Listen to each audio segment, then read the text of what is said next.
ভারত জুড়ে তেলাপোকার ছবিযুক্ত মুখোশ পরে ককরোচ জনতা পার্টির বিক্ষোভ ঘিরে বিশ্বজুড়ে আলোচনা চলছে। একটি মন্তব্যের জেরে তরুণদের এই আত্মপ্রকাশ।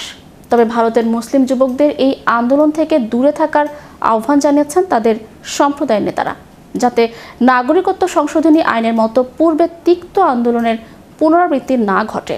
বিস্তারিত থাকছে ডেস্ক রিপোর্টে। नेताओं के लिए वीआईपी अस्पताल और आम जनता के लिए ये गंदे वार्ड। ভারত জুড়ে তেলাপোকার ছবিযুক্ত মুখোশ পরে ককরোচ জনতা পার্টির বিক্ষোভ ঘিরে বিশ্বজুড়ে আলোচনা চলছে। একটি মন্তব্যের জেরে তরুণদের এই আত্মপ্রকাশ। তবে ভারতের মুসলিম যুবকদের এই আন্দোলন থেকে দূরে থাকার আহ্বান জানিয়েছেন তাদের সম্প্রদায়ের নেতারা, যাতে নাগরিকত্ব সংশোধনী আইনের মতো পূর্বে তিক্ত আন্দোলনের পুনরাবৃত্তি না ঘটে। শনিবার দিল্লির যন্তর মন্দিরে ককরোচ জনতা পার্টির বিক্ষোভ সমাবেশ ঘিরে বিশ্বজুড়ে চলছে আলোচনা। মূলধারার গণমাধ্যম তো বটেই, সামাজিক যোগাযোগ মাধ্যমে নবগঠিত তরুণদের এই সংগঠনকে নানাভাবে বিশ্লেষণ করা হচ্ছে।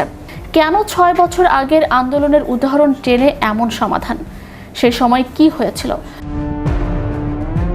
6 বছর আগে ভারতের নাগরিকত্ব সংশোধনী আইন পাশের প্রতিবাদে নারী নেতৃত্বে একটি আন্দোলন শুরু হয়, যা বিশ্বজুড়ে ব্যাপক পরিচিতি পায়।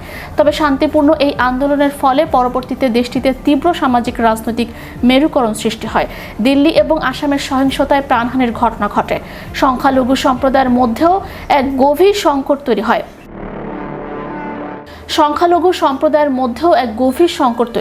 ভারতীয় সংবাদ মাধ্যম দাবি করছে, মুসলিম সম্প্রদায়ের বিভিন্ন অংশের হোয়াটসঅ্যাপ গ্রুপ, মসজিদের ঘোষণা, ইনস্টাগ্রাম রিল এবং এক্স পোস্টের মাধ্যমে সিজেপির বিক্ষোভ থেকে দূরে থাকার সতর্কতা বার্তা ছড়িয়ে দেওয়া হয়েছে। ব্যাপকভাবে শেয়ার করা বার্তায় মুসলিম তরুণদের উদ্দেশ্যে বলা হয়, এই বিক্ষোভ কয়েক ঘন্টা স্থায়ী হলেও তাদের জন্য এর পরিণতি বছরের পর বছর ধরে চলতে পারে। এদিকে গেল শনিবার ককরোচ জনতা পার্টি বিক্ষোভে অংশগ্রহণকারীদের ফেলে দেয়া খাবারের ট্রে, প্লাস্টিকের ব্যাগ, মোড়ক এবং অন্যান্য উচ্ছিষ্টের ছবি ব্যাপকভাবে ভাইরাল হয়েছে। এতে প্রশ্ন উঠেছে, নেতিবাচক এসব ভাইরাল ভিডিও কি বিক্ষোভের দাবিগুলো থেকে মনোযোগ সরিয়ে নিতে কাজে লাগানো হচ্ছে? একই সঙ্গে দাবি তোলা হচ্ছে, পরিবর্তনের কথা বলা তরুণদের জনস্বাস্থ্য, নাগরিক দায়িত্ব এবং অনুষ্ঠান ব্যবস্থাপনার মতো বিষয়গুলোর দিকেও নজর রাখা উচিত। তবে ভাইরাল নেতিবাচক ছবির বিপরীতে সিজেপির জনপ্রিয়তাও কিন্তু থেমে নেই। এরই মধ্যে ভারত জুড়ে তেলাপোকার ছবিযুক্ত মুখোশ, পতাকা এবং টি শার্ট বিক্রি বেড়েছে। 30 রুপিতে তেলাপোকার মুখোশ এবং 250 রুপিতে পাওয়া যাচ্ছে সিজেপির লোগোযুক্ত টি শার্ট। তবে লোগো নিয়ে এই বাণিজ্যিক কার্যকলাপ নিয়েও বিতর্ক জন্ম নিয়েছে। অনেকে দাবি করছে, এতে প্রতিবাদের মূল বার্তা প্রশ্নবিদ্ধ হচ্ছে। Channel Europe international desk.